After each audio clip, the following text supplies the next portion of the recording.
Now, how to listen in general. 70-30 rule. We have already explained that before, I think. 70% of the time you should be listening and 30% of the time speaking. That means that on a 1-hour meeting, which is pretty much the standard, your pitch should be down after about 45 minutes. So you speak, during the first 45 minutes, there is the making contact, you listen, you ask a question, and then during the last 15 minutes, you pitch and you try to close. There is also the funnel method, which is going from the general to the specific. That means that you should begin with open-ended question to get to know more, and finish with close-ended question to check and to specify the answers. There are some methods who say you should only ask open-ended question. No, it's not true. You should have it at the beginning, but not at the end. Otherwise, you are going to spend hours with the same person. It doesn't make sense. So you should begin with open-ended and close-ended at the end. There is what we call the active listening. Active listening is the contrary of passive listening. You know, passive listening, somebody talks and you don't move, or you look at your watch or your cellular phone. It's not very good. So active listening is going to try to bring the customer to talk even more. How can you do that? Open-ended question first. I don't have to ask you to explain you what's the difference between open-ended and close-ended question. Okay, for the case I'm going to do. An open-ended question leaves the customer open to speak as much as possible. Example, what do you think of philosophy? Tell me about philosophy. So he can speak for days if he wants. Now, close-ended question would be, do you like philosophy? Yes or no? So close-ended question is, the answer is yes or no. So it's making the discussion much shorter. So first an open-ended question, then a silence to let the customer talk. If you begin with a close-ended question and you wait 1 second and then you begin to talk, it won't work, you know. The silence is the most effective solution to make the customer talk. Then when he begins to talk, you have regular approbation, yes, right, and you move the head at the same time. That reinforce him to talk even more. You can even have some expressions like, yes, I agree with you, I understand you, you are completely right.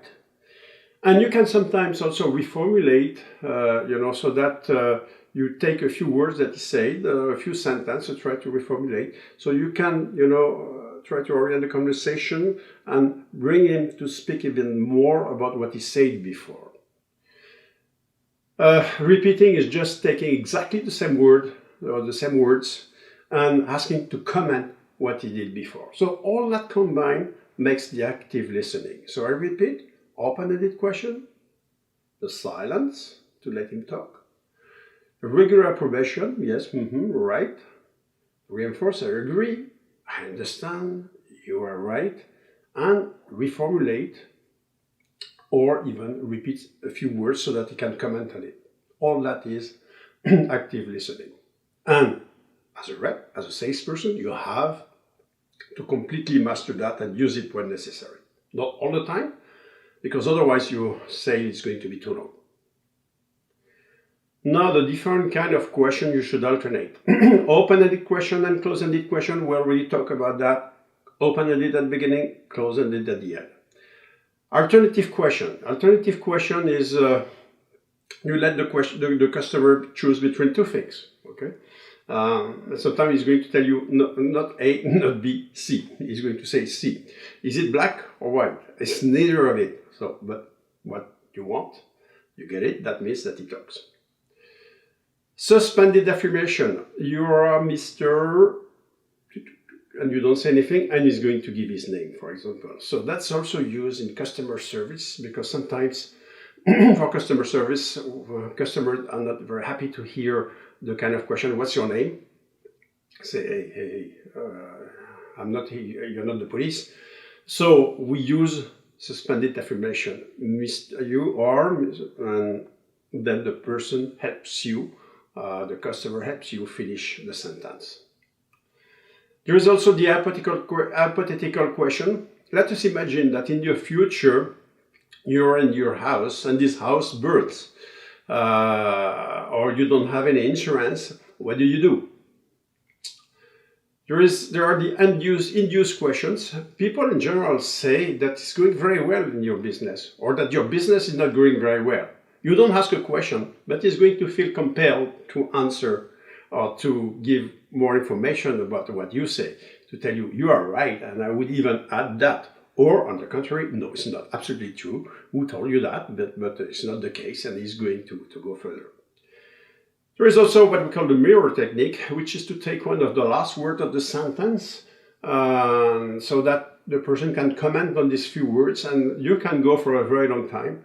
I remember a TV show where the person was interrogating very well-known persons for 3 hours. That's a long time.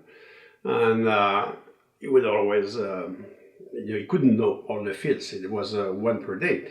And he was using the mirror technique. And I remember one person was saying, I did the war, you know. Oh, the war. Yes, I was in England and I was parachuted in France. Parachuted. Yes, and I was in Normandy, and you know, and it would go on and on and on and on.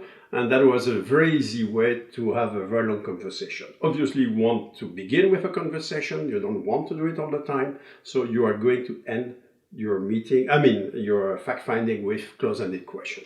But that's the mirror technique. Use the ego. That's very, very effective. You know, as a human resource manager, you know very well your people.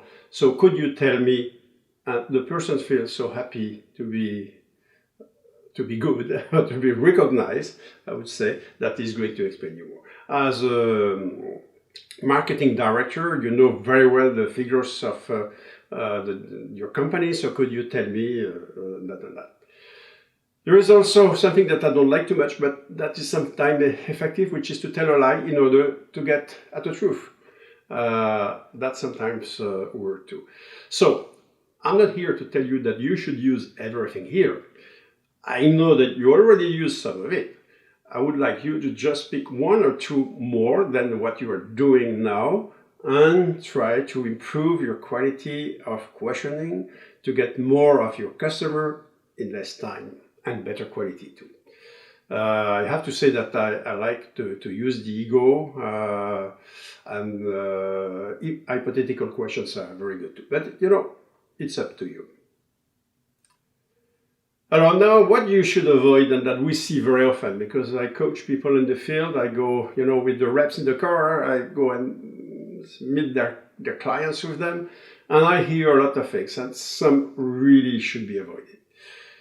To answer to your own question, you ask a question, and before the customer or the client has the time to answer it, you answer yourself. That's not good at all. Or to cut the client when he talks, that's awful too. To assume, I know you are going to tell me that, very, very bad. To frighten the client with, I'm going to ask you a question. So that frightens the client. So I do use it sometimes. Why? Because sometimes I want the client to wake up, because I think that he's somewhere else. He's thinking to his cellular phone, to his family, I don't know what. So sometimes I want to scare him a bit, and I tell him, I'm going to ask you a question. Then I would say wake up, which is not very good, but you try to do what you can. Too many close-ended questions that makes like police interrogation, or the negative question. We see that so often. Don't you think that, you know, negative question, you know, what does it bring? A negative answer, like no. Negative expressions like, or words like problems, worries, costly, crisis, all that should be avoided because it's not positive for the customer. If you want to get a yes from a customer, it should be in a positive mood, it should be in a positive attitude, so try to avoid that if you do it.